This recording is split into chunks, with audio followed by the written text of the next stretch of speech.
नमस्कार, आप देख रहे हैं शहरनामा। मैं हूं शेखर त्रिवेदी। गाजियाबाद के क्रॉसिंग रिपब्लिक सोसाइटी में एक सॉफ्टवेयर इंजीनियर ने पत्नी की पीट कर हत्या कर दी। बैट से पीट कर हत्या की गई है। पुलिस ने आरोपी पति को हिरासत में ले लिया है और मामले की तफ्तीश कर रही है।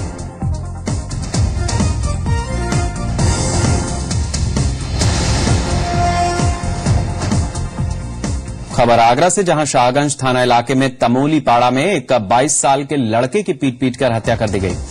आरोपी पड़ोसी ने महिला के सामने ही उसके बेटे की पीट कर हत्या की। वहीं आरोपी ने पीटने की वीडियो क्लिप भी बनाई। मृतक का नाम जीतू बताया जा रहा है।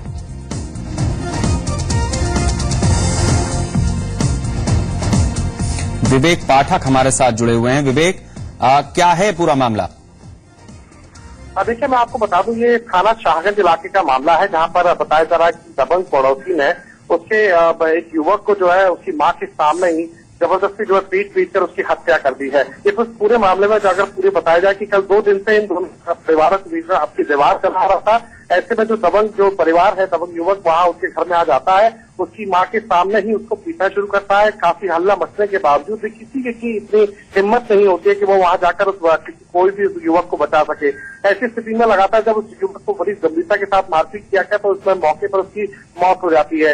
और सबसे बड़ी दुखद बात यह है कि वहां पर कई लोग खड़े रहे जिन्होंने अपनी मोबाइल से क्लिपिंग उसकी बनाई है, और वो क्लिपिंग के बाद से ही उस जो पूरे मामले में जो है सबूत तैयार की जा रहे हैं। पुलिस तक ये मामला पे जा चुका है। पुलिस ने कार्रवाई करने की जो है शुरुआत कर दी है। जहां तक बात है आरोपी की गिरफ्तारी की, तो अभी आरोपी इस समय पुलिस की गिरफ्त से बाहर है।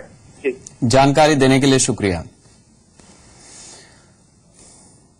चित्रकूट में ओलावृष्टि से हुए फसलों के नुकसान की भरपाई की मांग को लेकर किसानों का धरना जारी है। बुंदेलखंड किसान यूनियन ने किसानों को 50,000 रुपए मुआवजा, कर्ज माफी की प्रति हेक्टेयर मांग की है।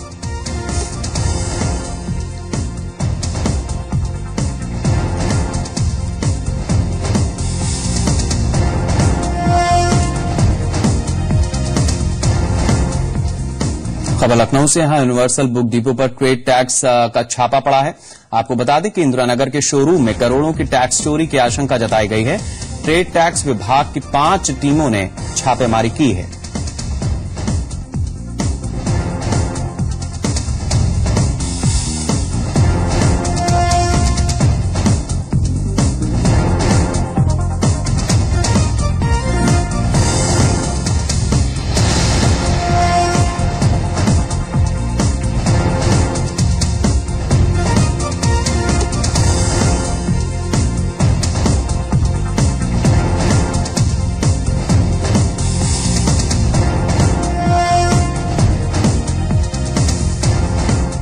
स्कूल के नए साल की किताबों के लिए अभिभावकों को अपनी जेब ज्यादा ढीली करनी पड़ सकती है। लखनऊ के निजी पब्लिशर्स ने इस बार किताबों की कीमतों में 20% का इजाफा करने का मन बनाया है। हैरानी की बात तो यह है कि न किताबों की संख्या बढ़ती है और न ही विषयों में कोई बदलाव होता है, बावजूद इसके दाम बढ़ते हैं। लखनऊ में 1ली से 5वीं क्लास तक करीब 3,12,000 छात्र पढ़ते हैं। इस लिहाज से अभिभावकों की जेब पर करीब 4.7 करोड़ रुपए का बोझ पड़ेगा। अभिभावक संघ के अध्यक्ष का मानना है कि दाम बढ़ाने का कमीशन निजी स्कूलों और दुकान मालिकों के बीच बंटता है। सरकार और प्रशासन भी इस ओर कोई ध्यान नहीं देते, जिससे इन दुकानों और स्कूलों का हौसला बढ़ता है और वो अपनी मनमानी करते हैं।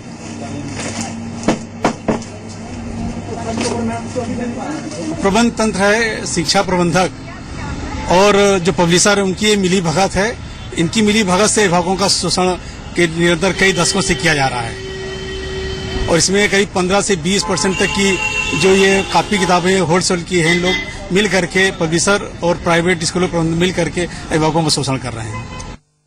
मुझे लगता है अगर जैसे कि इंस्पेक्शंस होते हैं स्कूल्स के स्कूल ठीक चल रहा है कि नहीं, क्लासरूम्स हैं कि लाइट्स हैं कि फैंस हैं, इसी तरह से इन बुक लिस्ट के ऊपर भी एक इंस्पेक्शन होना चाहिए एवरी ईयर कि क्या था, क्या है, और चेंजेस हो रहे हैं तो क्यों हो रहे हैं चेंजेस। हर साल नई बुक्स क्यों रिकमेंड की जा रही हैं, हर साल बुक्स क्यों चेंज की जा रही हैं। क्या इतना बड़े बड़े चेंजेस हो जाते हैं हिस्ट्री में और साइंसेज में कि हर साल हम बुक्स चेंज करें और हर साल हम नई बुक्स लगाएं। लखनऊ में एक फर्जी पुलिस चौकी के खुलासे के मामले में जी संगम की खबर का असर हुआ है। मामले में पुलिस ने केस दर्ज कर लिया है। कृष्णानगर थाने में सुरैरा सोसाइटी पर धोखाधड़ी का मामला दर्ज किया गया है। आपको बता दें कि लखनऊ के कृष्णानगर कोतवाली इलाके में फर्जी चौकी चलाई जा रही थी। जी संगम ने इस खबर को प्रमुखता से दिखाया। न्यू गोल्डन सिटी के नाम से चौकी चल रही थी। आपने बहुत से फर्जीवाड़े के बारे में सुना होगा। फर्जी आईपीएस अफसर, फर्जी आईएएस अफसर, फर्जी दरोगा, फर्जी नोट, मंत्री का फर्जी पीए, बहुत सारी चीजें फर्जी देखी होंगी, सुनी होंगी, लेकिन कभी फर्जी पुलिस चौकी के बारे में नहीं देखा होगा। आइए आज आपको वो भी दिखाते हैं। लखनऊ में ये सब भी है। ये न्यू गोल्डन सिटी एक जो लिखा हुआ है, ये एक फर्जी पुलिस चौकी है। ये पुलिस चौकी पुलिस के रिकॉर्ड में नहीं है, लेकिन ऐसा लगता है कि कुछ लोगों ने फर्जीवाड़ा करने के लिए इस तरह के खंडहर को, इस तरह के अधनिर्मित जगह को न्यू गोल्डन सिटी चौकी का नाम दे दिया गया है, जो कृष्णानगर थाना अंतर्गत आता है, ऐसा यहां का दावा है। इस बात का खुलासा तब हुआ जब एक इटौंजा के रहने वाले व्यक्ति यहां पर आए और उन्होंने इस जगह पर प्लॉट लेने के लिए कुछ लोगों से संपर्क स्थापित किया।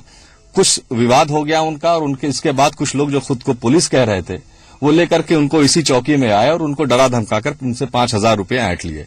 इस बात की शिकायत जब उस सज्जन ने पुलिस से की तो पुलिस ने कहा वहां तो कोई चौकी नहीं है। फिर जब यहां पर पुलिस आई और देखा कि यहां पर पुलिस चौकी लिखा हुआ है, न्यू गोल्डन सिटी पुलिस चौकी, तो पुलिस वालों के होश उड़ गए।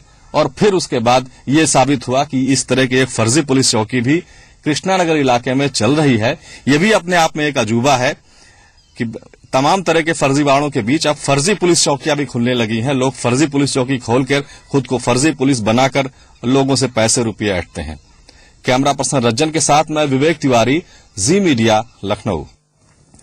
अमित शाह ने राष्ट्रीय कार्यकारिणी में 111 नेताओं को शामिल किया है, लेकिन इस टीम में यूपी के नेताओं की लंबी लिस्ट है, जिसमें मुरली मनोहर जोशी, राजनाथ सिंह, कलराज मिश्रा, मुख्तार अब्बास नकवी, लालजी टंडन, वरुण गांधी, विनोद पांडे, मनोज सिन्हा, महंत आदित्यनाथ, राजेंद्र अग्रवाल, रमापति त्रिपाठी, राजवीर सिंह और संतोष गंगवार को शामिल किया गया। वहीं उमा भारती को स्थायी सदस्य के रूप में आमंत्रित किया गया है।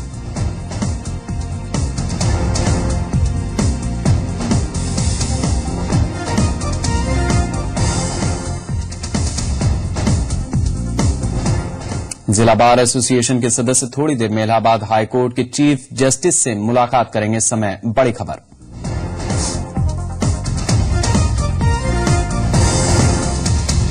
इलाहाबाद से बड़ी खबर आ रही है। जिला बार एसोसिएशन के सदस्य थोड़ी देर में इलाहाबाद हाईकोर्ट के चीफ जस्टिस से मुलाकात करेंगे।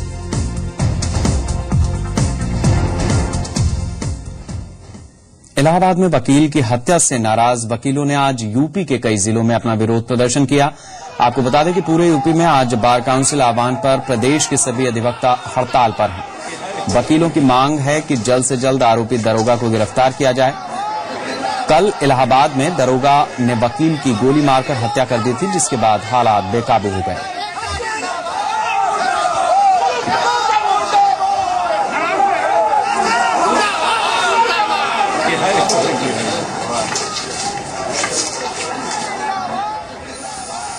इलाहाबाद में वकील की हत्या का आरोपी दरोगा शैलेंद्र सिंह अब तक पुलिस की पकड़ से बाहर है। इस घटना के बाद आज भी नाराज वकीलों ने जमकर हंगामा किया और हाईकोर्ट के बाहर आगजनी की। आरोपी दरोगा की गिरफ्तारी की मांग को लेकर वकील कोर्ट में कामकाज बंद कर सड़कों पर उतरे और पुलिस द्वारा लगाई गई बैरिकेडिंग तोड़ दी। इसके बाद सड़क पर टायरों में आग लगा दी। इलाहाबाद में धारा 144 लगाई गई है। पीएसी, आरएएफ की 12 कंपनियां अलग अलग अदालतों के बाहर लगी हैं।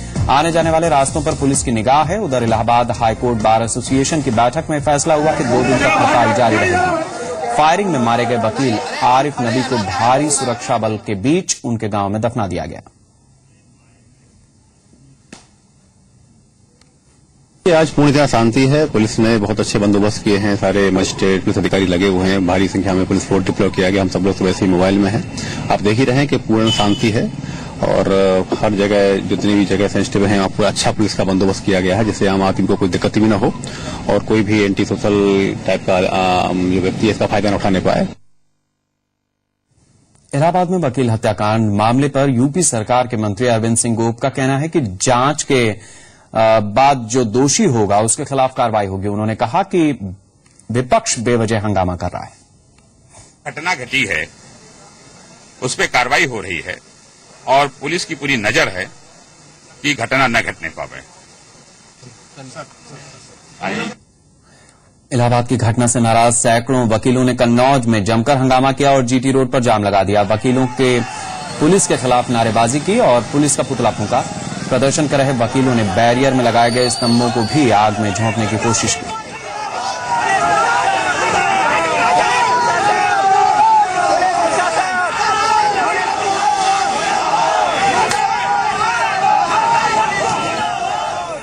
यूपी में आज कांग्रेस नेताओं ने अपना विरोध प्रदर्शन किया। लखनऊ, इलाहाबाद, वाराणसी, आगरा, गाजियाबाद, जौनपुर समेत कई जिलों में कांग्रेस का विरोध प्रदर्शन हुआ। जगह जगह ट्रेनें रोकी गईं, जिससे रेलवे रूट बाधित हुआ। लखनऊ समेत 5 जगहों की तस्वीरें हम आपको दिखा रहे हैं।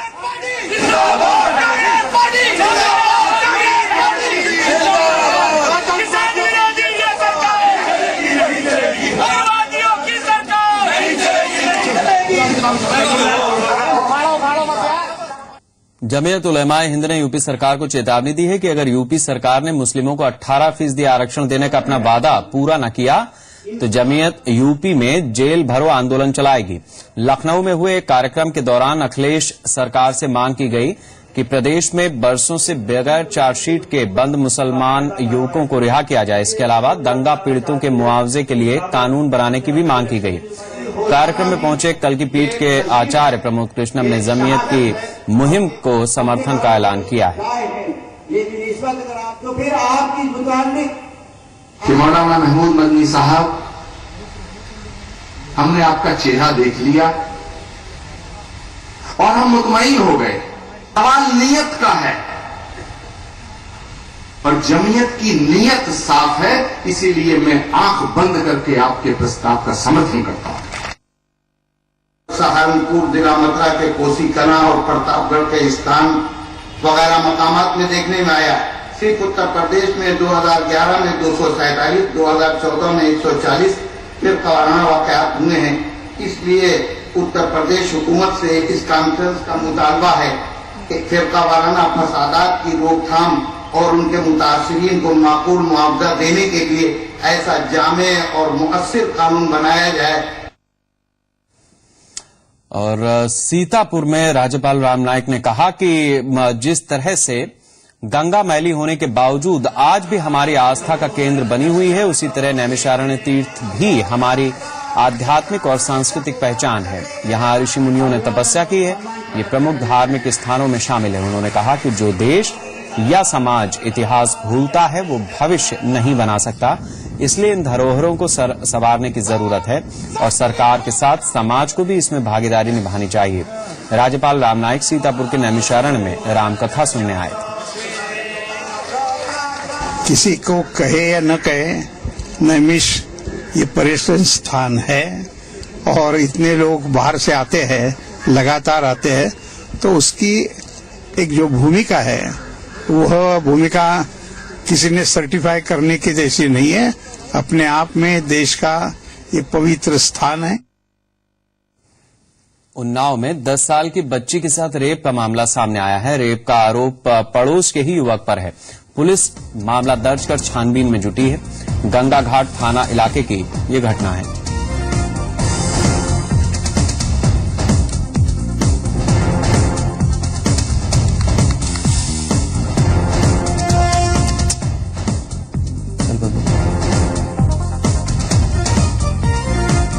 प्रसून हमारे साथ जुड़े हुए हैं।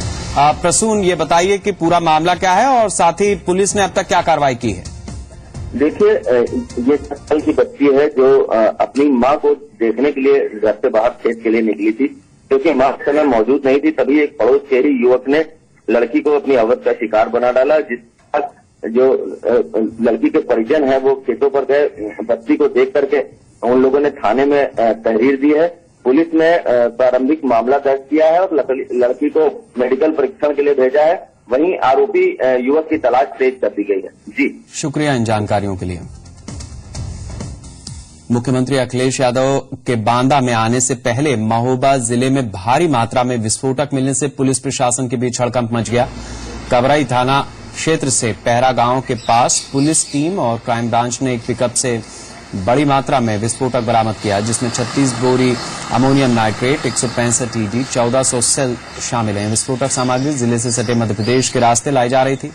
पुलिस अधीक्षक ने बताया कि 3 लोगों को हिरासत में लिया गया है, पूछताछ की जा रही है। मुख्यमंत्री के दौरे से चंद घंटे पहले विस्फोटकों की बरामदगी से सुरक्षा व्यवस्था पर सवालिया निशान खड़े हो गए। तिवारी एक आदमी है जो अपने 3 लोग थे, उसके साथ 3 लोग पकड़े गए हैं। वो अपने पिकअप से ला रहे थे, एमपी से माल ला रहे थे, जिसमें 36 बोरी अमोनिया है और 165 ईडी है और 1400 सेल है।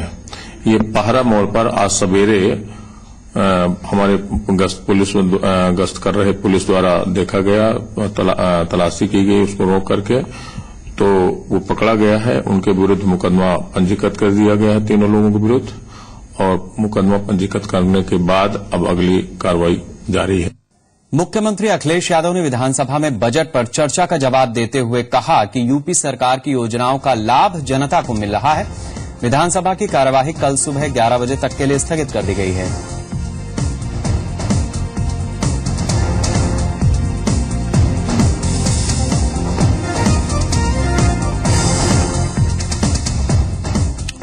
बिजनौर में करंट लगने से एक बच्ची की मौत हो गई। आक्रोशित ग्रामीणों ने जमकर हंगामा किया। ग्रामीणों का आरोप है कि बिजली विभाग को तार टूटने की सूचना दी गई थी, बावजूद इसके विभाग ने तार नहीं जोड़ा।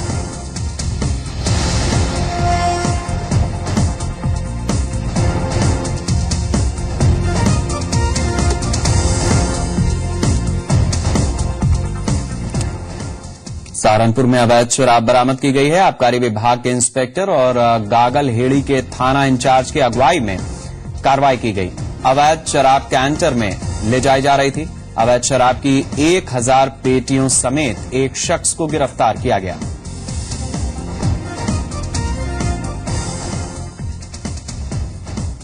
हापुड़ के पिलखवा कोतवाली के रेलवे रोड पर संजय मित्तल की ज्वेलरी शोरूम का शटर तोड़कर बदमाशों ने लाखों के गहनों पर हाथ साफ किया। इतना ही नहीं, दुकानों में रखे गहने की अलमारी भी बदमाश उठा ले गए, जबकि कुछ ही दूरी पर पुलिस चौकी है।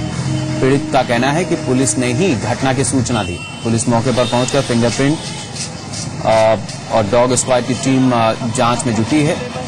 वहीं पुलिस चोरी हुए 6 लाख के गहनों को आर्टिफिशियल बताकर अपना पल्ला झाड़ रही।